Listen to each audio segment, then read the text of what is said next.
በመንግስትና በህወሓት ኃይሎች መካከል በተደጋጋሚ የሚያገረሸው ግጭትና የውጭ ኃይሎች ፍላጎት በኢትዮጵያ ላይ የሚደቅኑት ስጋት።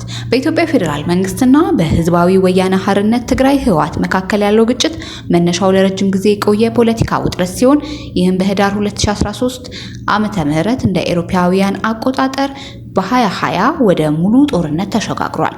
እንደ አውሮፓውያን አቆጣጠር እስከ 2018 ጠቅላይ ሚኒስትር አብይ አህመድ ወደ ስልጣን እስከመጡበት ጊዜ ድረስ ለበርካታ አስርት ዓመታት ኢትዮጵያን ፖለቲካ ሲመራ የነበረው ህወሓት የማዕከላዊ መንግስት ትግራይን አገልግሏል። እንዲሁም የክልልን የራስ ገዝ አስተዳደር መብት ጥሷል በሚል ከሷል። በአንጻሩ ፌዴራል መንግስት ህወሓት በ2012 ዓ.ም እንደ አውሮፓውያን አቆጣጠር በ2020 ያካሄደውን ክልላዊ ምርጫ ሀገራዊ ምርጫ እንዲራዘም የተላለፈው ውሳኔ በመቃወም የተደረገ እምቢተኝነት አድርጎ ተመለከተው። ይህ ክስተት የኢትዮጵያ መከላከያ ሰራዊት የአማራ ሚሊሻዎችና ኤርትራ ወታደሮችን ያሳተፈ ለሁለት ዓመታት የቆየ አሰቃቂ ጦርነትን ቀስቅሷል። ይህም ከ600 ሺህ በላይ ለሚሆኑ ሰዎች ሞት፣ ለከፋም ድህነት እንዲሁም ሰብአዊ ጥሰቶችና ለከባድ ሰብአዊ ቀውስ ምክንያት ሆኗል። ጦርነቱ በህዳር ወር 2015 ዓመተ ምህረት እንደ አውሮፓውያን አቆጣጠር ኖቬምበር 22 በአፍሪካ ህብረት አሸማጋይነት በፕሪቶሪያ በተፈረመ ግጭት የማቆም ስምምነት ተቋጨ። ስምምነቱ የትግራይ ኃይሎች ትጥቅ ማስፈታት፣ የባዕድ ሀገር ወታደሮች በተለይም ኤርትራ መውጣትን፣ ከክልሉ የፌዴራል መንግስት ስልጣን መመለስና ሰብአዊ ድጋፍ ተደራሽነትን ማረጋገጥ ነበር። የቅርብ ጊዜ ውጥረቶች ከ20 እስከ 25 ደግሞ እስከ 26 እንደ አውሮፓውያን አቆጣጠር በ2025 መጀመሪያ ላይ ውጥረቱ ወደ ግጭት አምርቷል። በዶክተር ደብረጽዮን ገብረ ሚካኤል የሚመራው ቡድን በትግራይ መከላከያ ኃይል TDF አባላትን ድጋፍ በመታገዝ በመቀሌ የሚገኘው የራዲዮ ጣቢያና እንደ አዲግራት ያሉ የድንበር ከተሞችን ጨምሮ በማዕከላዊ በደቡብ ምስራቅ ትግራይ የሚገኙ ቁልፍ መዋቅሮችን ተቆጣጥሯል።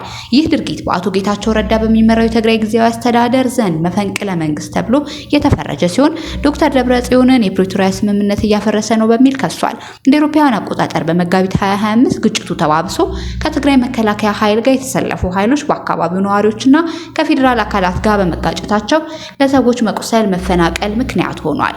ስምንተኛው ግጭት። ሰሞንኛው ግጭት ይበልጥ የተባባሰ ሲሆን በምዕራብ ትግራይ እንደ ጠለምት ባሉ አካባቢዎች በፌዴራል ወታደሮች፣ በአማራ ሚሊሻዎችና በትግራይ ኃይሎች መካከል ግልጽ ውጊያ ተቀስቅሷል። የዶክተር ደብረጽዮን ኃይሎች እንደ መቀሌና አዲጉደም ያሉ ዋና ከተሞችን በቁጥጥራቸው ስር ማድረጋቸው ተዘግቧል። ይህም በሺዎች የሚቆጠሩ ሰዎችን አፈናቅሏል። ዳግም ሙሉ ጦርነት ሊቀሰቅስ ይችላል የሚል ስጋትን በሰፊው ነግሷል። ውጊያው አሁንም ድረስ የቀጠለ ሲሆን የተባበሩት መንግስታት ድርጅት ዋና ጸሐፊ አንቶኒዮ ጉተሬስ ግጭቱን ወደ ሰፊ ቀውስ ሊያመራ ስለሚችል ጥልቅ ስጋታቸውን ገልጸዋል። እንደ ሌተናል ጀነራል ጻድቃን ገብረትንሳኤ ያሉ የትግራይ መሪዎች እንደ ጸለምት ያሉ አወዛጋቢ አካባቢዎችን በሰላማዊ መንገድ ለመፍታት ቃል ቢገቡም ያልተሟላ የትጥቅ መፍታት ሂደትና የሌሎች ኃይሎች በክልሉ መገኘት አለመረጋጋትን አባብሷል። የውጭ ኃይሎች ሚናና ፍላጎታቸው። የውጭ ተዋናዮች ሀገር ውስጥ ያለውን አለመረጋጋት ወደ ቀጠናዊ የፖለቲካዊ ቀውስ በመቀየር ግጭቱን በእጅጉ አወሳስቦታል። ኤርትራ በግጭቱ ውስጥ ቀናተኛና ቀውስ ቀስቃሽ ሚና እየተጫወተች ትገኛለች። የፕሪቶሪያው ስምምነት የውጭ ኃይላት እንዲወጡ ቢያዝም ከ2013 እስከ 2015 በነበረው ጦርነት ከኢትዮጵያ ተሰልፈው የነበሩ የኤርትራ ወታደሮች አሁን በተወሰኑ ትግራይ አካባቢዎች ይገኛሉ። በ2025 እንደ አውሮፓውያን አቆጣጠር የተደረገውን የስልጣን ቁጥጥር ጨምሮ የኤርትራ መንግስት የጠቅላይ ሚኒስትር አብይን አስተዳደር ለማዳከም ሲል ለዶክተር ደብረጽዮን ቡድን የመረጃ ሌሎች ድጋፎች እያደረገ እንደሆነ ሪፖርተሮች ያመላክታሉ። ይህ የሆነው ኢትዮጵያ የቀይ ባህር በር ፍላጎቷን በይፋ በማሳወቋ ኤርትራ ካደረባት ስጋት የመነጨ ነው። የቀይ ባህርና የባህር በር ጉዳይ ኢትዮጵያ እንደ አውሮፓውያን አቆጣጠር በ1993 ኤርትራ ነፃነቷን ካገኘች በኋላ የባህር በር አልባ መሆኗ ይታወቃል። ጠቅላይ ሚኒስትር አብይ እንደ አሰብ፣ ምጽዋ ያሉ ወደቦችን መልሶ የማግኘት ፍላጎት እንዳላቸው ማመላከታቸው እንዲሁም በ2024 እንደ አውሮፓውያን አቆጣጠር ከሶማሊላንድ ጋር የተፈረመው መግባቢያ ስምምነት በሶማሊያና በኤርትራ በኩል ወታደራዊ ዝግጅቶችን፣ ጦርነት ዛቻዎችን ቀስቅሷል። ግብጽና ሱዳን። ግብጽ በታላቁ ኢትዮጵያ ህዳሴ ግድብ ምክንያት ካላት የውሃ ደህንነት ስጋት የተነሳ ከኤርትራ ጋር ወግናለች። የፕሬዝዳንት ኢሳያስ አፈወርቂና ፕሬዝዳንት አብዱል ፈታህ አልሲሲ 2025 ስብሰባዎችን የኢትዮጵያን ተሰሚነት ለመገደብ ያለሙ ነበሩ።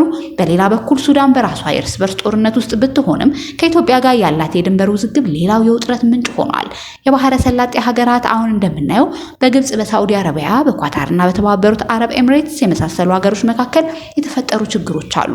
በሱዳን ባለው በመደበኛ ጦርነት፣ በሚሊሻው ጦርነት ውስጥም እጃቸውን ሲከቱ ይታያል። ይህ ቀጥተኛው የበለጠ ችግር ውስጥ የሚከት ነው። ኢትዮጵያ ከሱዳን ጋር በምትጎራበተው አካባቢ ብዙ ችግሮች ሊፈጥር የሚችል ነው። የሶማሌላንድ ጉዳይም ራሱን የቻለ ችግር የፈጠረ ነው። እስራኤል ለሶማሌላንድ እውቅና በመስጠት አዲስ ኃይል ሆና ወደ ቀጠናው እየመጣች ትገኛለች።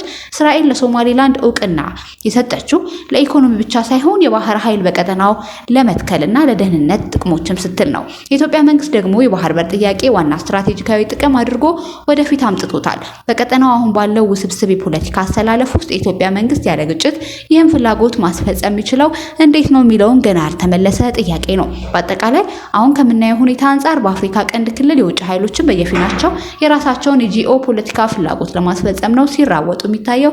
ይህ ደግሞ አዲስ አይነት አካባቢያዊ የኃይል አሰላለፍ ማስከተሉ ይታያል።